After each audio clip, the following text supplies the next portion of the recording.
Om Ajnanatimirandhasya Jnananjanashalakaya Chakshurunmilitam Yena Tasmai Shri Gurave Namaha Shri Chaitanya Manobhishtam Sthapitam Yena Bhutale Swayam Rupaha Kada Mahyam Dadati Swapadantikam Vancha Kalpatarubhyascha Kripa Sindhubhya Evacha Patitanam Pavanebhyo Vaishnavebhyo Namo Namaha Shri Krishna Chaitanya Prabhu Nityananda Shri Advaita Gadadhara Shrivasadi Gaura Bhakta Vrinda Hare Krishna Krishna Krishna Hare Hare Hare Rama Rama Rama Hare Hare Manojavam Marutatulya Vegam Jitendriyam Buddhimatam Varishtham Vatatmajam Vanarayotha Mukhyam Shri Ramadutam Shirasa Namami Kujantam Rama Rameti Madhuram Madhuraksharam Aruhya Kavita Shakham Vande Valmiki Kokilam Apadam Apahartaram Dataram Sarvasampadam Lokabhiramam Shri Ramam Bhuyo Bhuyo Namamyaham Dakshine Lakshmano Yasya Vame Cha Janakatmajaha Purato Marutir Yasya Tam Vande Raghunandanam.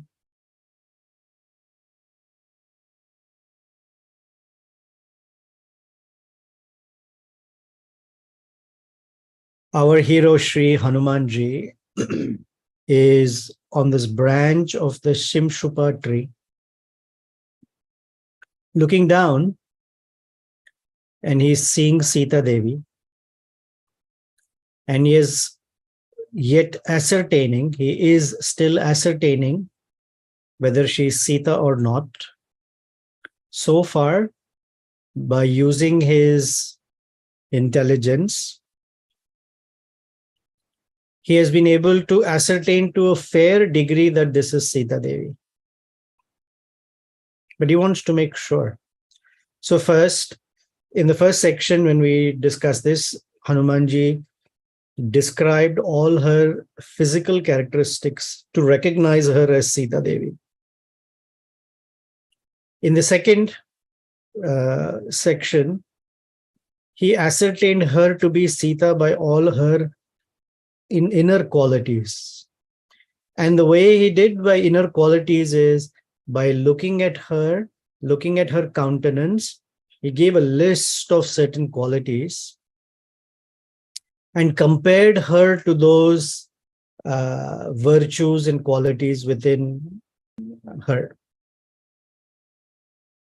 Now, he's going to come to this point where he's going to make this final determination that this is Sita Devi. So from the physical to more subtle in terms of qualities, now Hanumanji is going to assess on the basis of the love she carries for Ramachandra. Now that's a hard one. Unless one is a rasika oneself, it is very hard to capture that. So this is a glory of Hanuman, Sundare Sundaro Vanaraha, Sundare Sundaro Kapi. Hanumanji is so acute in his intelligence that not just intelligence, he himself carries love for Ramachandra. And therefore, he's able to assess the nature of her love for him. Although the rasas are different, Hanumanji is the embodiment of Dasya rasa, and Sita Devi is the embodiment of Madhurya rasa or Shringara rasa, which includes all the other rasas. Hanumanji himself understands the fine, the very elevated, esoteric aspects of Shringara or Madhurya, and therefore he assesses that this is Sita Devi. So now, Hanuman, as he is observing Sita Devi, he sees that on her body, there are no jewels or jewelry. However, some parts of her body are marked with the effect of a jewelry. So, for example, Hanumanji says that whatever jewelry that's Ramachandra had previously described, when first the jewelry was shown, Ramachandra said, "My eyes are so full of tears, I cannot tell you whether this is Sita's jewelry or not, but I recognize the cloth." And Lakshmana said, "I can't tell you about all other jewelry, but I can tell you about Nupura, the anklets. And I can confirm that those are Sita Devi's." However, Hanumanji had examined all the jewelry. And if someone is wearing, let's say, a ring or a earring or a necklace for a very long time, even if they take off that jewelry, there is a mark left by that jewelry. So Hanuman, by carefully studying the markings of the jewelry, is making the connection that yes, the jewelry that Ramachandra spoke about, the jewelry that we found in this cloth packet that she had dropped, the markings on her body are similar to those jewelry. So this is definitely Sita Devi's jewelry, and that is Sita Devi. Then he looks at that garment she is wearing. Although it is pita, yellowish or golden yellowish, because she has been lying down on the ground, it has rained, she's caught a lot of dirt and mud, and the cloth seems unclean or ragged on one sense. But the original, when he got the jewelry, he's comparing to that and he says, yes, this is the same beautiful golden cloth that she had dropped the jewels in. And the Vanaras had caught them on the mount or the peak of Mount Rishyamukha. And he says that from the sound of the jewels, now the rest of she had only thrown down half her jewels. The rest of the jewels she is not wearing right now. She has tied them on a little pouch and hanging by a branch of a tree. So Hanuman is able to see that some are in a pouch, some are just like the bangles are just to the branches of a tree. So he's comparing that jewelry to this jewelry and saying they are the same. And then finally he has come to this conclusion that this is Sita Devi because she has this molten golden form. Iyam Kanaka Varnangi Ramasya Mahishi Priya Pranashta api sati yasya manaso na pranashyati. Very beautiful verse. This entire section is juicy, and juicy. It's all about madhurya rasa experienced in separation.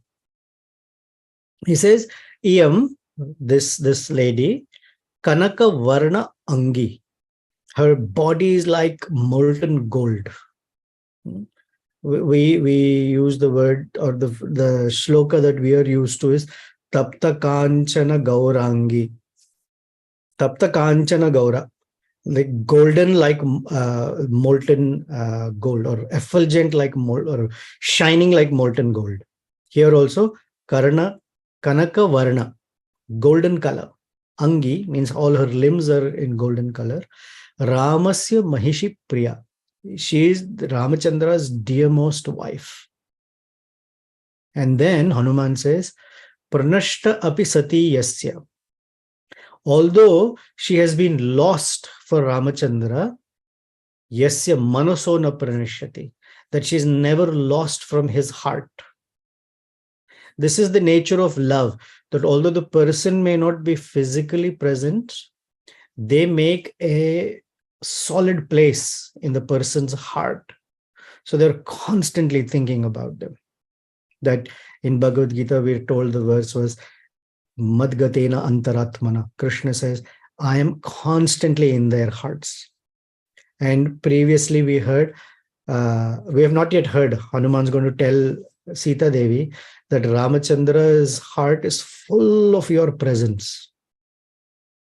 And then he says, this Ramachandra, his entire agony of his heart is that his agony has 4 dimensions to it. He says, Iyam sa yat krite Ramaha chaturbihi pratipatyate. That the sorrow that Ramachandra is carrying, the lamentation, the pain, the complete melancholy that he is carrying in his heart has 4 aspects to it. Karunyena, Andrashamsyena, Shokena, Madanena cha. So these are the 4 things. Karunya, compassion. Andrashamsa. Andrashamsa means benevolence or kindness. Or we say mercy. Shokena, out of grief. And Madanena, out of love or out of passion. So his heart is suffering, and the suffering has these 4 dimensions. And Hanuman is describing or is thinking, and Valmiki thankfully is quoting, what are these 4 dimensions? Stri pranashta iti karunyad. Yes, this entire sense of compassion because a woman has been kidnapped and she's lost. So there is great compassion for a woman. Then he says, Ashrita iti andrashamsyatah. She is someone who has taken my shelter. Ashrita. And therefore, his heart is full of kindness and benevolence for her. And therefore, his heart is in severe distress. Patni nashta iti shokena. And his lamentation is that his wife has been kidnapped. And priya iti madanena cha. And because his lover has been kidnapped, he is mad with passion. Same love has so many dimensions. Sometimes we say Ramachandra has great love for Sita Devi, which is very true. But the love has these dimensions. Again, I'm going to read that verse. Karunyena andrushamsyena shokena madanena cha. Stri pranashta iti karunyad ashrita iti andrusamshayatah patni nashta iti shokena priyeti madanena cha. And this is all fantastic rasa. And then he says, Asya devyaha yatha rupam anga pratiyanga saushthavam Ramasya cha yatha rupam tasya iyam asitekshana. Sundara Kanda is very beautiful because in this chapter, we are getting the description of Sita Devi's names, form, qualities, and activities. Although activities are all activities of separation, but we are getting to hear the qualities of Sita Devi, which is very, very important for us. In the next section, whenever that comes, we're going to hear the glory of Ramachandra's Rupa. Right now, it is Sita Devi's Rupa. So our meditation is on Sita Devi. So Hanuman says, Asya Devya Yatha Rupam. When you look at her appearance, Anga Prati Anga Saushtam, every limb and sub-limb, every part of her body is Saushthavam, fantastically arranged. I mean, each body part, the arms are in perfect proportion to her shoulders, to her chest, to her waist, to her hips, her knees, her thighs, her feet, her face, neck, everything is so perfect. And he says, Ramasya cha yatha rupam. And the way Ramachandra's form is perfect, her form is also perfect like that. He says, Asita Ikshana, and she has big, round, black eyes. So we know how handsome and captivating Ramachandra is. And Hanuman says, she is the perfect match in beauty to him. And this is my all-time favorite verse in the entire Ramayana, especially Sundara Kanda, but entire Ramayana. There are some wonderful verses. This one is it. And I'm going to take some time explaining it. This is verse 52. Asya devyah manhas tasmin, tasya cha asyam pratishtitam, tena iyam sacha dharmatma, muhurtam api jivati. Let's just look at the meaning first. Asya devyah manah tasmin. In her mind, or in her heart, he is residing. Tasmin. Tasya cha, and in his heart, asyam, she, pratishtitam, is very firmly fixed. Ramachandra is firmly fixed in Sita Devi's heart. Sita Devi is firmly fixed in Ramachandra's heart. So in this verse, how many people are being spoken about? Two. Tena, by this, iyam sacha dharmatma, muhurtam api jivati. They are somehow holding on to their lives, that they are even able to live for a moment because of this reason, is what Hanuman is saying. That Ramachandra and Sita are alive even for a moment is because the other, their lover, is firmly fixed in their heart. Otherwise, there is no reason to even survive. They cannot survive. So Sita and Rama are being spoken about. However, if you look at it, in this verse, there are two subjects, Sita and Ramachandra. And both are mentioned in first person singular case. Asyaha, Devyaha, and Tasya. So the verb, you know from the verb in Sanskrit, that there are two people, yet Valmiki uses the verb as jivati, as is one is alive. Actually, in just plain Sanskrit, there are three, when we talk about, in English, we have singular and plural. In Sanskrit, we have singular, dual, and plural. Singular is one, Radharani, or Krishna, or Sita, and Ramachandra, individually. But we have two eyes, 2 ears, 2 hands, 2 legs, 2 feet. We say Padbhyam, Karabhyam, by their 2 hands, Dvav. And there are many. So the verb jivati has, in singular, dual, and plural, jivati, jivitaha, and jivanti. Since 2 are being spoken about, both are subjects here, Valmiki did not say jivataha. Now, from a meter perspective, using jivataha or jivati would make no difference. However, they are spoken as if, although 2 are being spoken, they are referred to as one. And this is the beauty of that love. Okay.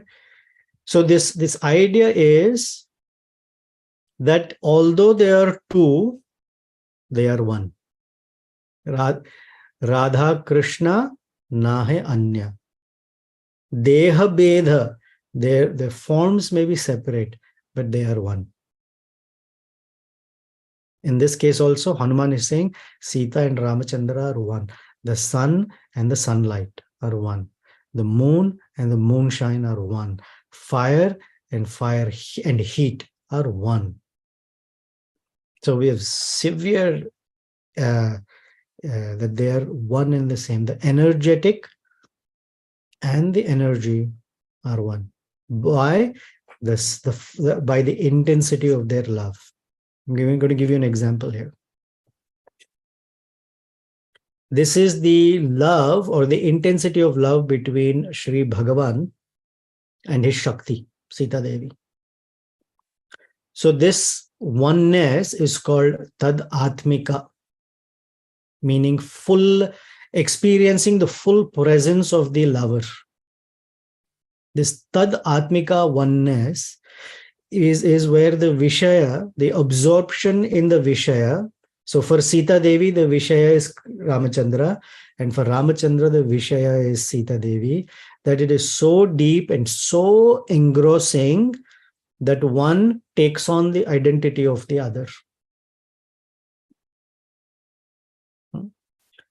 We are followers of Gaudiya Vaishnavism, so I'm going to give you that reference and example.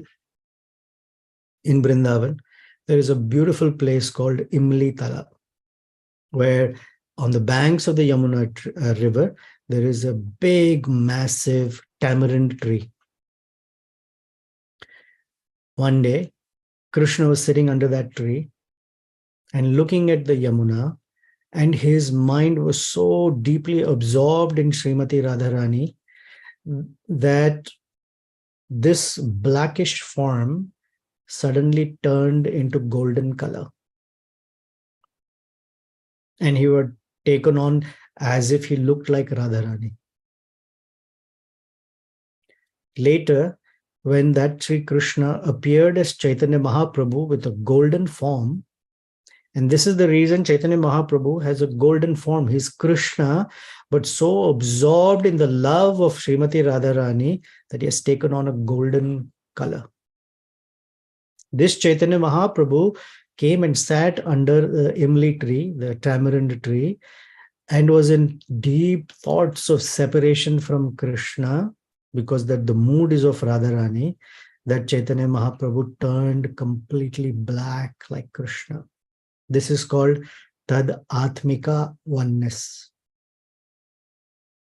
And in the Srimad Bhagavatam, references from Canto 10, Chapter 30, Text 43. The verse says that the gopis, their minds were so absorbed in the thoughts of Krishna that they conversed about him. They acted out his pastimes as if one of them became Krishna, the other became Krishna in a different activity, etc. And they felt themselves filled with his presence. The verse says, Tad vicheshtaha, tad vicheshta means his activities, tad atmikaha, tad gunan eva gayanto. They completely forgot about themselves, their homes, and loudly sang the glories of Krishna's transcendental qualities. Vishwanath Chakravarti Thakur, one of our acharyas, explains this, tad atmikaha,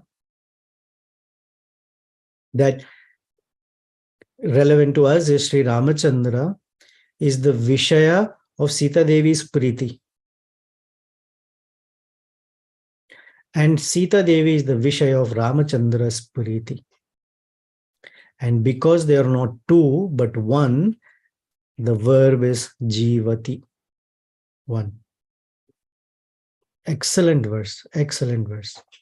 In the commentary to Bhagavatam, Canto 10, Chapter 30, verse number 43, Vishwanath Chakravarti Thakur's commentary says, when their madness reached its peak, it's called Unmada, the full state of madness of separation, the gopis forgot themselves and identified totally Tad-atmika with Krishna. As in the verse it says, Aham pashyata gatim. Krishno aham pashyata gatim. One gopi said to the other, I am Krishna, look at me walking. The other gopi said, oh, I am Krishna, look at how I'm standing.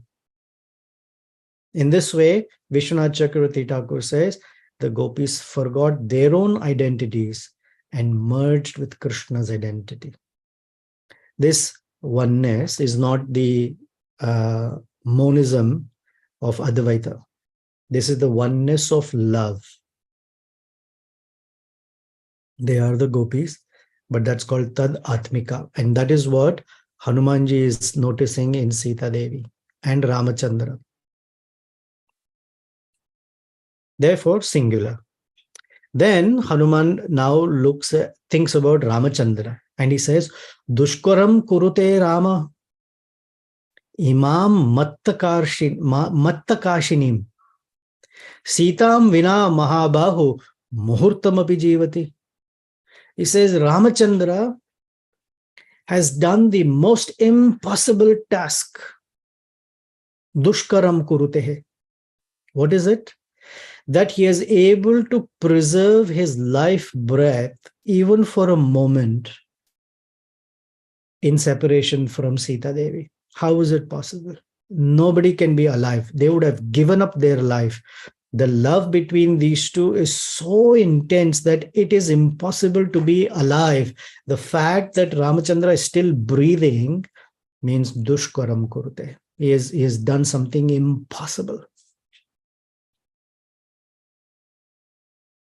Evam Sitam tada drashtva harashta pavana sambhavaha jagam manasa ramam prashamsa chatam prabhum.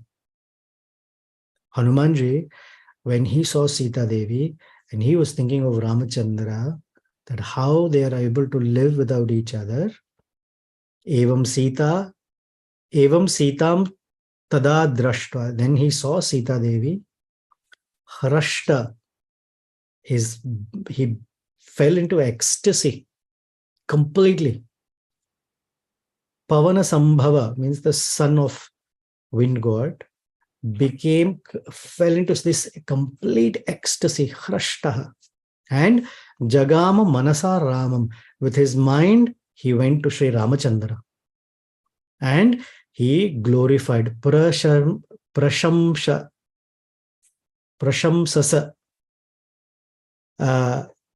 Shamsa means to speak. Prashamsasa means he glorified. He praised Sri Ramachandra. And therefore, he came to this conclusion. This is Sita Devi. His ecstasy, his hair standing on end, that's how we understand. His hair standing on end, all of these ecstatic symptoms of trembling and eyes filled with tears, etc. is described in the word harashta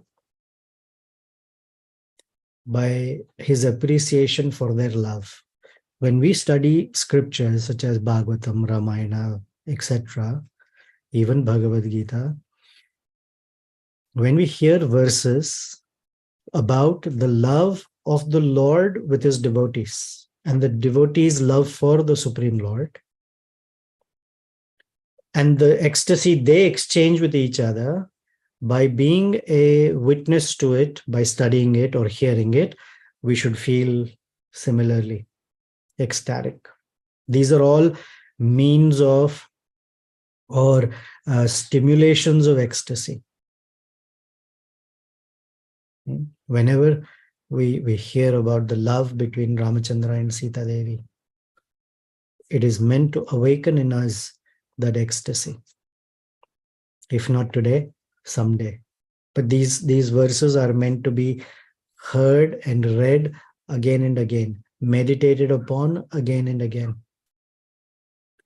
And from a tattva, this is rasa, from a tattva perspective, that kind of love is what we are aspiring for. That Ramachandra becomes pratishtha, completely situated in our heart. That our life, every breath is meant for our experience of Ramachandra's presence in our lives. And something we should be assured of is Ramachandra feels similarly for us. Because we heard We heard Hanuman's glorification, that Ramachandra also feels like that. Now, Ramachandra feels like that for us even now. We are not aware because I'm using the word we, so don't take it wrongly. We, the conditioned soul, has lost that connection. And the entire purpose of Ramayana, the Vedas in general, Ramayana specifically, is to awaken and strengthen and bring to full success that love, that intensity of love for Sri Ramachandra. And that begins with the process of hearing, Shravanam, and then Kirtanam, to repeat it. When you hear this, speak to others and meditate on it every day, or how much love they exchange for each other. So that's it. That ends chapter 15. Chapter 16 will be Hanuman, although he is in ecstasy, part of that ecstasy is that he goes into this very sorrowful, lamenting mood when he sees Sita Devi's agony of separation. Because this is full of Vipralambha, I'm not going to rush through it. Later we can go through the story, but I'm going to take the time and slow it down, because we're all followers of Rupa Goswami and he's the Rasa Acharya. And if he had not given us Rasa, then we'd just go through these verses and not even know how much juice is filled in these.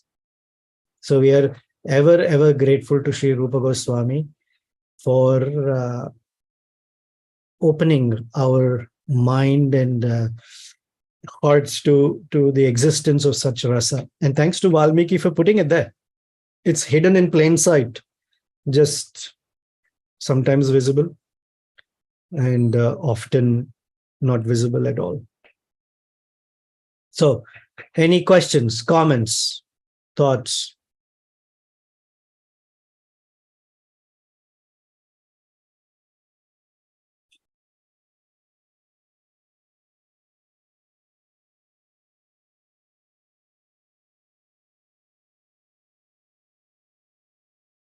Nothing on rasa? Okay. I'm surprised. Hare Krishna. Yeah, Haribol. You can hear me? Oh, yes. Yeah. I was just an appreciation. Like when you were describing Lord Ramchandra's affection for Sita Devi and Sita Devi's affection for Lord Ram, it just dawned to me that whenever I hear that we are See, you're in a car, so your voice is very part and parcels of the Lord, and the Lord, that we make the connection, with Him. Hare Krishna. No, you're on and off, mostly off. Okay, it's okay. Then I think it's because of where I'm driving. Yeah. Maybe I'll say next time. Hari Bol. Okay, Hare Krishna.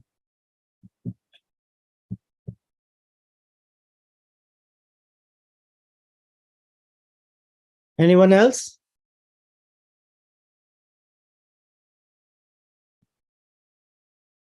I've sent the document with these verses.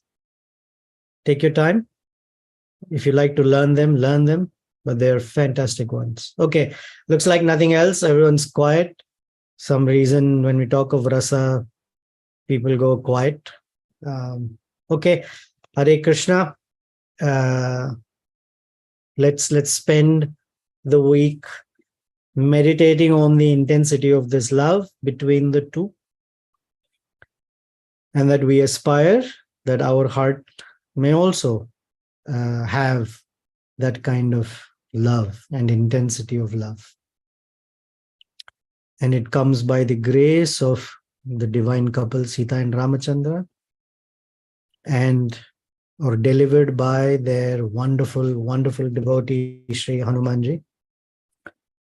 And when we are touched by it, all we need is a mustard seed worth of that love, that is more than sufficient to carry in our heart. And if they desire to give more, we are eager to take more. But until then, we engage in the process of bhakti. We engage in the process of purifying our existence through Shravanam, Kirtanam, Smaranam, Padasevanam, Archanam, Vandanam, Dasyam, Sakhyam, and most importantly, Atma Nivedanam. That is our aspiration, that we offer our Atma unto the Supreme Lord. We offer ourselves, Atma Nivedanam. In the Nivedana, we request the Lord. It's not just my giving, but His accepting is important.